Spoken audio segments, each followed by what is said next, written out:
Tim, you sell a couple different soil blends specifically for the lawn and the garden that incorporate peat. Now, in any of those blends, you limit the amount of peat in that soil blend to no more than 25%. Why is that? Peat has the ability to lower the soil pH. Well, and that's a good thing in certain situations and a bad thing in other situations, right? Correct. So Garden Killer number 9 is all about improper soil pH. Different plants thrive in different pH soils. If the soil is too acidic or too alkaline for your crops, they may not be able to absorb nutrients properly. So testing and adjusting the pH can lead to better results. So let's take a quick look at what soil pH is. pH stands for potential of hydrogen. The lower the pH, the higher the concentration of hydrogen ions. Soil pH is a measure of how acidic or how alkaline the soil is, on a scale of 0 up to 14. A pH value of 7 is considered neutral.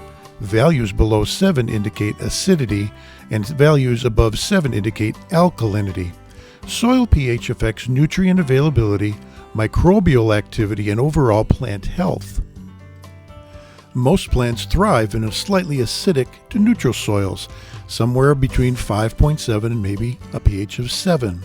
But some plants have specific pH requirements for optimal growth. Adjusting soil pH can sometimes be necessary to improve plant growth by adding amendments to raise or to lower the pH. However, the practical truth is that most garden vegetables will tolerate either somewhat acidic or somewhat alkaline soils in that range of about 5.5 to 7.5, as long as those levels are not much below or above that average.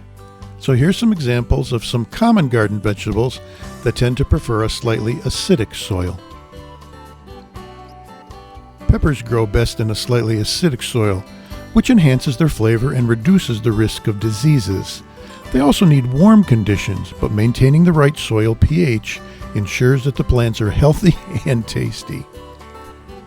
Tomatoes are very adaptable. However, they perform best in a slightly acidic soil. This helps them grow strong, produce abundant fruit, and avoid common problems like blossom end rot. Cucumbers also thrive in slightly acidic soil, which improves the overall growth and fruit production of the plants. Well-drained, slightly acidic soil supports the cucumber plant's serious need for moisture. And lettuce also prefers a slightly acidic soil, which helps to promote leafy growth. This is especially true for leafy types of lettuce like romaine, butterhead, and good old-fashioned leaf lettuce. If your soil, however, is too alkaline, in other words, the pH is too high for these and other vegetables that like acidic soil, you can lower it, and here's how. One way to lower your pH is with sulfur. Elemental sulfur, usually found in fertilizers, is not readily available for plants as it needs to be oxidized into sulfate form first. Don't worry, this happens naturally as you put the product down.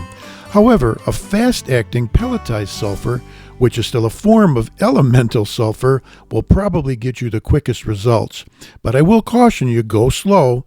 Don't add more than about 1/2 pound for every 100 square feet of your garden until you reach that desired pH range. And this is peat. Peat comes from peat bogs, many of which are found in wetland areas of northern Midwestern states. For example, ours comes from the great state of Minnesota. In the vegetable garden, peat helps to moderate extremes in soil dryness and wetness. That's particularly important when you're growing juicy fruited plants with tender skins like tomatoes, strawberries, and blueberries. In fact, these acid-loving plants and many other fruits and vegetables benefit from peat's lower pH. The product's sterility also means it won't introduce weeds, diseases, or pathogens that can quickly ruin a vegetable garden. Peat is suitable for a wide range of vegetables, including tomatoes, peppers, cucumbers, and lettuce. Use it on the lawn to lower high pH soils.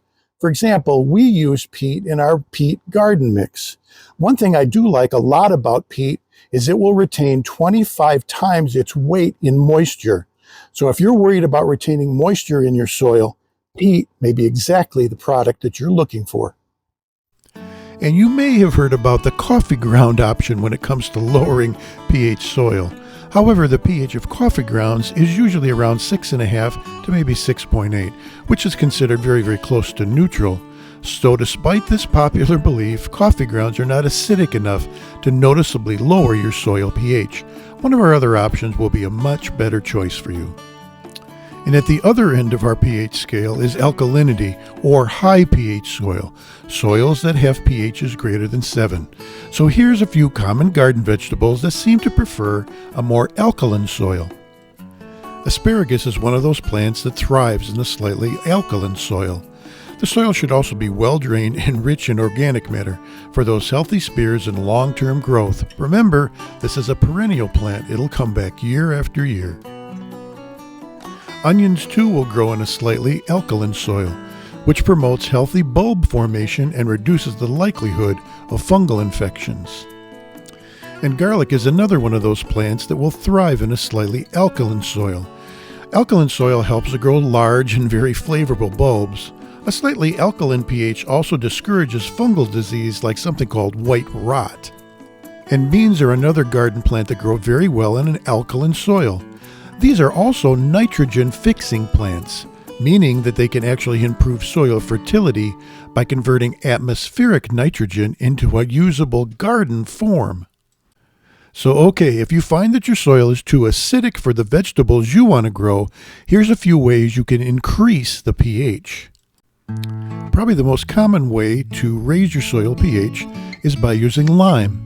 While all lime application products work to improve soil conditions, pelletized limestone is the quickest, most consistent, and most effective solution for raising your soil's pH. Even better, the benefits incurred from a small particle size are maintained in pelletized lime because the pellets break down so quickly and so easily. Another effective way to raise your soil pH, which gardeners have been using for a long time, is wood ash. It can actually help, again, increase your soil alkalinity. Wood ash contains calcium carbonate, which neutralizes acidity in the soil by actually raising the pH level. Be sure to always test your soil before adding wood ash to ensure that it's actually necessary. Use wood ash sparingly, as too much can drastically raise pH and harm plants. Avoid using ash from treated or painted materials. And certainly most gardeners have used and are familiar with bone meal to increase pH. Bone meal is slightly alkaline and adds phosphorus, which benefits a lot of different vegetables also. And don't forget about eggshells. Yes, eggshells can be used to raise the pH level of soil because they're primarily composed of calcium carbonate, which acts like lime and makes the soil more alkaline. Essentially, crushed eggshells can be used as a natural way to increase soil pH. Adding crushed eggshells can also prevent blossom end rot in plants like tomatoes, which is often caused by calcium deficiency. Regular soil testing will always help you determine whether or not you need to make those adjustments to create that ideal pH for your vegetables. However, if you do need to manage pH, here's a few suggestions on how to do that. One simple way to take care of the pH issue is to separate your planting areas. Consider grouping plants with similar pH requirements in different garden beds or sections, each tailored to their specific need. Having more than one raised garden bed easily facilitates soils of various pH levels. Amending your soil will also help regulate the pH. Regularly monitor soil pH and adjust it accordingly with soil amendments like we've talked about, peat, sulfur, or lime, keeping in mind that this may require more frequent testing and other modification. And also keep in mind that most of your regular old garden plants are going to do absolutely fine with no messing around with the soil pH, as long as that range is somewhere between 5.5 and 7. And one last thought is the option of growing your plants acid-loving or alkaline-loving in pots, containers, or like this, garden bags, where you can easily control the soil conditions in each and every container. Keep in mind that today's garden killer topic is very closely associated with one or maybe two other topics. So for the best possible overview on how to keep your garden safe all season long, be sure you watch all 10 of our videos. Hey, before you leave, be sure to hit that subscribe button to stay current with all of our Soil Channel videos. And again, on behalf of Tim Wallace Soil Mix Supply and the Soil Channel, I'm Tim Wallace. and I'm Joe. Thanks for watching. Now grow and make it a great day.